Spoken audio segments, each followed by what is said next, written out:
Revista Agrícola aqui na 12ª edição do Congresso Andave, um grande evento, reúne grandes representatividades aí do setor de distribuição. E ao meu lado está aqui o José Luiz Tejon, ele que é uma das referências hoje no agronegócio, e a gente bate um papo com ele sobre os grandes desafios do agronegócio. Primeiramente, Tejon, prazer em falar com você, obrigado pela sua atenção. A minha primeira pergunta é, Tejon, como vencer vários gargalos que o Brasil tem? E eu gostaria de citar aquilo que o ex-ministro citou ontem na plenária, que é a questão de logística e a questão de infraestrutura. Na sua visão, na sua experiência, como que você enxerga esse desafio? Seja bem-vindo, Tejon. Muito obrigado. Bom, primeiro a gente tem que olhar as coisas extraordinárias do Brasil. A gente chega praticamente após 50 anos de história, quando éramos nada, éramos muito pouco num protagonista internacional. Problemas, desafios, eles existem, não é de hoje. O tema infraestrutura, o tema logístico, o tema seguro rural, armazenagem, etc., são temas antigos. E na hora que você passa de 270 milhões de toneladas de grão para 315, óbvio, o agricultor, que não pode responder sozinho por isso, é muito importante, como o ministro coloca aqui, o sistema do agronegócio olhe. O agricultor acaba tendo que vender imediatamente quando colhe, isso joga o preço aqui no Brasil para baixo e o agricultor termina pagando a conta. Então o agronegócio é um sistema de gestão que envolve o antes, o dentro e o pós-porteira. É muito importante que as corporações envolvidas no antes do agricultor e no pós-agricultor, as tradings, as agroindústrias, o varejo, o comércio, os serviços, os bancos, é muito importante que esse sistema se organize para ter programas e projetos e propostas para a gente diminuir os aspectos incontroláveis, porque os aspectos incontroláveis na atividade do agro são grandes e nós não podemos deixar isso nas costas dos produtores rurais. É a atividade empresarial, a iniciativa privada com o governo. Não é só a missão de governo, é missão cada vez mais das entidades terem um projeto comum. Eu não vejo por que não o Congresso, aliás, a Confederação da Indústria, a Confederação da Agropecuária, a Confederação do Comércio, a Confederação dos Transportes, a Confederação do Sistema Financeiro, a Confederação das Cooperativas, por que essas confederações empresariais não podem convocar e junto com o governo colocar priorização em aspectos estruturais, como o ministro Roberto Rodrigues bem e tem mencionado aqui. Então, a responsabilidade não é de um elo, não é de um agente. É um sistema que nós temos que passar a entender que ele existe e tem que ser trabalhado em conjunto. E se ele não for, fica nas costas dos produtores rurais esse risco. E isso é injusto. Agricultores rurais têm a atividade mais incerta dentre todas no sistema do agronegócio. É a céu aberto, você sabe muito bem, pragas, doenças, clima, taxa de dólar, Bolsa de Chicago, mercadoria, guerra na Ucrânia, enfim. A atividade é uma atividade extremamente incerta. Então, cabe ao sistema de agronegócio dar a justa e devida proteção ao produtor para que, por exemplo, a gente possa ir de 315 para o que eu entendo que nós iremos em 10 anos para 600, no mínimo 500 milhões de toneladas de grão. Então isso vai ter que ir acompanhado de um programa industrial e de estrutura, onde eu espero também que todo o sistema de biocombustível no Brasil seja um grande demandante desse crescimento da tonelagem de grãos brasileira. A união ela é precisa, você citou que esse é um desafio que não é de agora, é anterior, mas é necessário que essa união aconteça. Quais são os gargalos para que isso não aconteça? O Tejon, vamos falar assim, existe politicagem, existe má vontade, porque a gente está sempre batendo na mesma tecla e muitas vezes isso não acontece. Chegamos agora onde o Brasil vai ter uma grande safra, né? Muitas vezes estamos sofrendo até com falta de espaço de armazenagem, né? Por questões que o preço está muito lá embaixo, o pessoal não quer vender, enfim, algo que precisa realmente acontecer, mas muitas vezes isso acontece de uma forma muito lenta, né? Qual que é o entrave para que essa união que você citou, que é muito importante, aconteça? Existe algum movimento que o agro deveria fazer para que isso aconteça mais rapidamente, Tejon? A liderança consciente.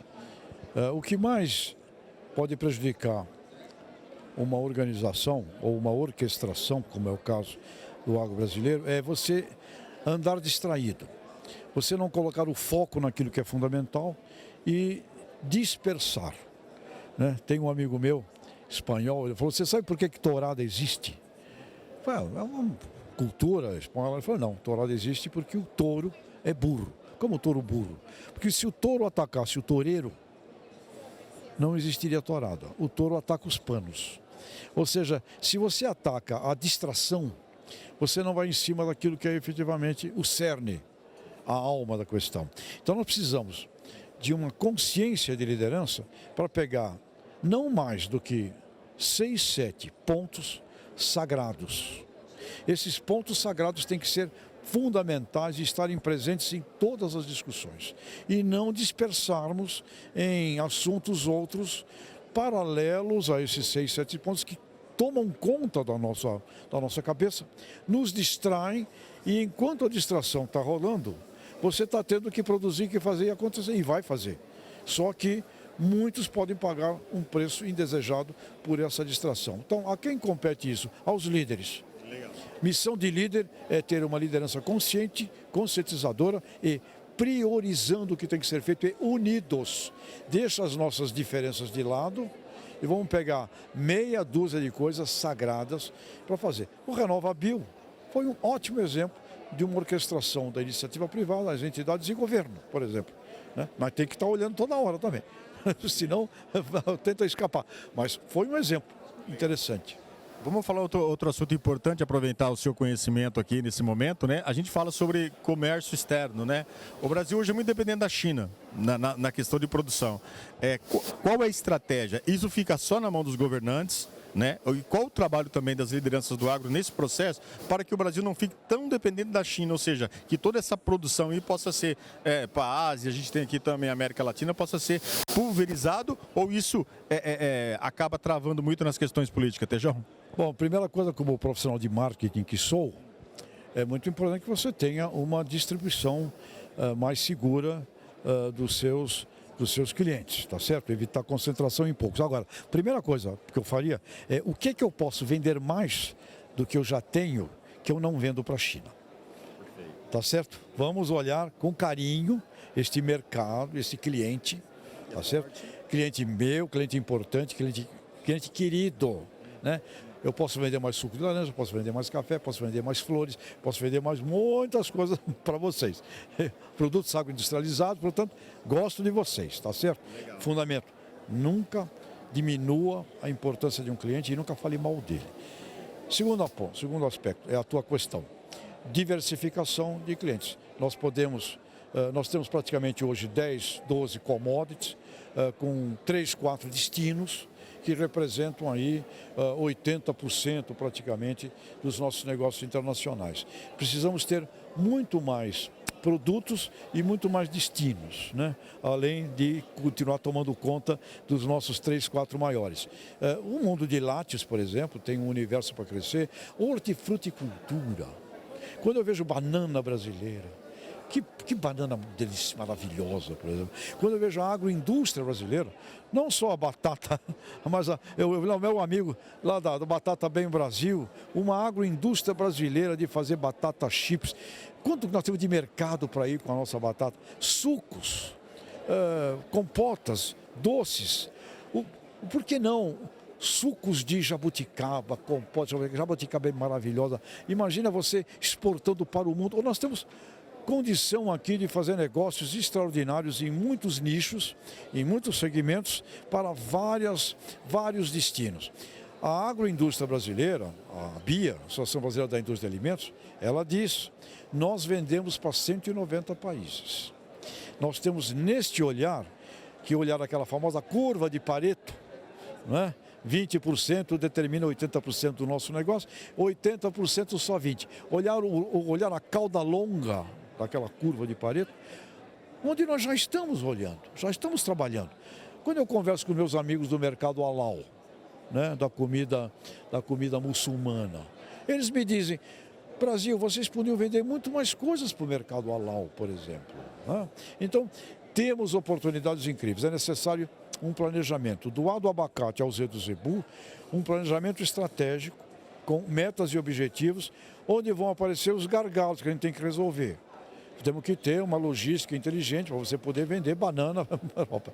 Não é simplesmente ter a banana. Então, teremos que resolver coisas assim. Mas o Brasil é de uma riqueza, onde eu creio que em 10 anos 12, nós vamos sair dos atuais 500 bilhões de dólares, que é o movimento do nosso sistema de agronegócio, para 1 trilhão de dólares. Podemos? Podemos sim. Como? Planejamento. E a tua pergunta é essencial. Líderes.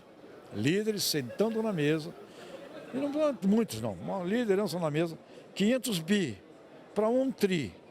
O que nós vamos ter que fazer? Mas vai fazer. Com certeza. Obrigado, Tejão. Você ouviu, né, o José Luiz Tejão, né, uma grande referência no agronegócio, falando aqui para o portal do RA. A Revista Agrícola vai seguir nessa cobertura especial aqui do 12º Congresso Nacional do Andave, né? Revista Agrícola, como sempre, colhendo o melhor do campo.